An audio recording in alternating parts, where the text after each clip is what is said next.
The one hormone that can help or hurt every aspect of your health. That's coming right up. I'm Dr. Livingood. And hey, if you're just joining us, we do this weekly, multiple times to give you real health solutions. This is YouTube's fastest place to help you experience real health. We want to equip you with the tools to be able to do that. So if you hadn't hit the subscribe button, go ahead and do that. If you have not hit the bell, ding, you'll get notifications of when we go live, especially when I do live Q&As. Let's get down to business here on the number one hormone that's impacting your weight, it's impacting your metabolism, it's impacting your cancer risk, and it's impacting your heart disease risk. And that big dog is insulin. Recently I had insulin described to me as the bully on the playground. And insulin itself is the hormone that's responsible for allowing carbohydrates to be used as energy inside of your body.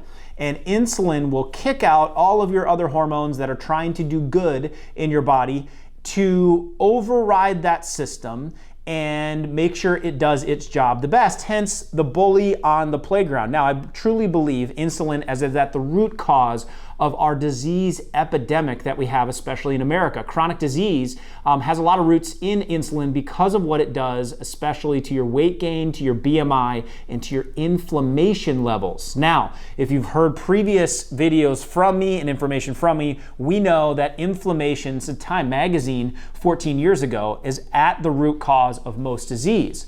So if insulin is one of the primary drivers of inflammation, then that better be one of the most important hormones that we pay attention to. So insulin takes carbohydrates, turns them into energy. If you can burn them up in that moment, you will. If you can't, they're gonna get stored as fat. And that is why carbohydrates are so devastating to our health, because that's what turns into the higher mid-waist weight gain, which increases BMI, and that is one of the number one predictors for having heart disease yourself. So how do we get this thing under control? What are the steps that we can do? I want to share with you today the 3 F's of fighting off insulin and how you can lower it very quickly. And I made sure they all started with the letter F so that you can have the basics and a baseline and really have a good way to control this. The main thing to remember when it comes to controlling insulin levels is that it is going to be driven and respond every time that you put sugar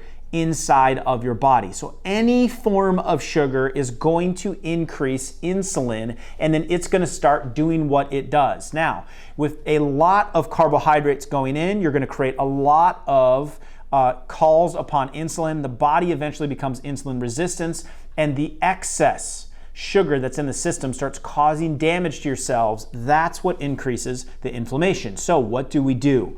Number one, the first F is to focus on fat. Yes, burning fat. I'm not talking about the ones around your waist. I'm talking about what's going in your mouth, because fat is the only food that does not increase insulin levels. There's no impact on insulin to fat. Now, protein has some impact. Carbohydrates, of course, have the biggest impact, but fats do not impact insulin. So if you do not want to raise insulin, if you do not want to raise your inflammation levels, and you do not want to gain weight, then you have to start burning fat for your fuel. If you're burning protein and carbohydrates for your fuel, you will increase insulin's amount in your body, and the more that you do that, you will burn insulin out. Your body won't be able to respond to it. So having healthy forms of fat, I should suggest, you must still have all of the food groups. You can't completely get rid of carbohydrates and vegetables and protein the rest of your life, right? But you can put a lot more fat in, most of us can. Avocados, nuts, fish,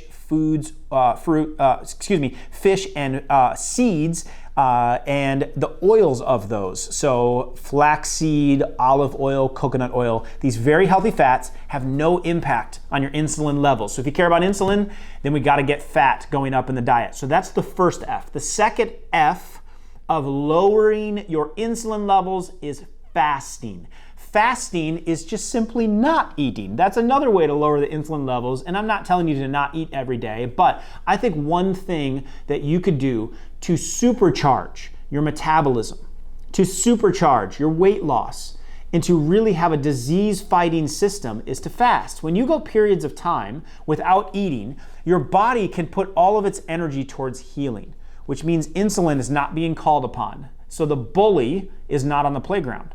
And your body is getting rid of inflammation because there's nothing in your system that is then producing inflammation in the form of food. And then your body can put all that excess energy into repairing your kidneys that are damaged, into rebuilding your heart muscle, into optimizing your brain function, into surging your energy. A lot of people think they'll get less alert, less energetic, or be starving hungry when they do a fast, but you would surprise yourself if you just shifted breakfast to lunch. Meaning don't eat in the mornings until you get to lunchtime. You could have a coffee, you could have water, or you could have some tea, but don't eat food, don't spike insulin levels until lunchtime, and you will supercharge not only your energy, but you will rapidly crank up the metabolism because you'll have insulin under control. So we have fat, we have fasting, and the third F of lowering your insulin levels is fermented food.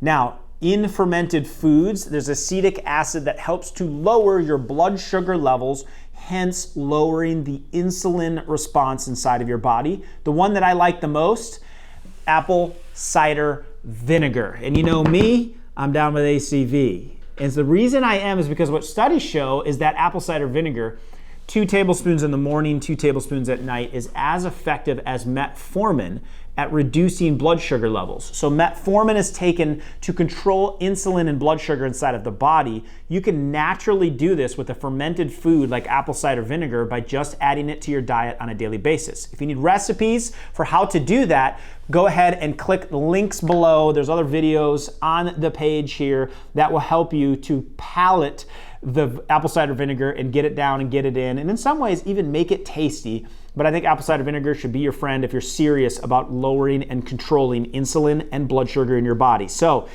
insulin is the bully on the playground. It's at the root cause of a lot of diseases, especially heart disease and cancer. You can control it with every decision you make, especially when it comes to food. So eating more fats, fasting and doing periods of breaking from eating once you wake up and wait till noon, and putting in fermented foods like apple cider vinegar are 3 powerful ways to lower your insulin levels. How did you enjoy that? What else can I teach you on?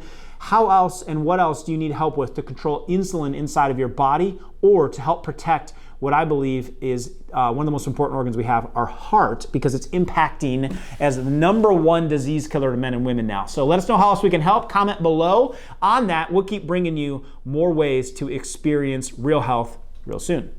Check out the videos next to me. They're exactly what you need as next steps to experience real health. If it's your first time here, hit the subscribe button. Be a part of the Dr. Livingood community as we all get healthy together. I also give free guides, free links and resources, links to our web classes, a lot of resources to help guide you along this journey to help you experience real health. See you again soon.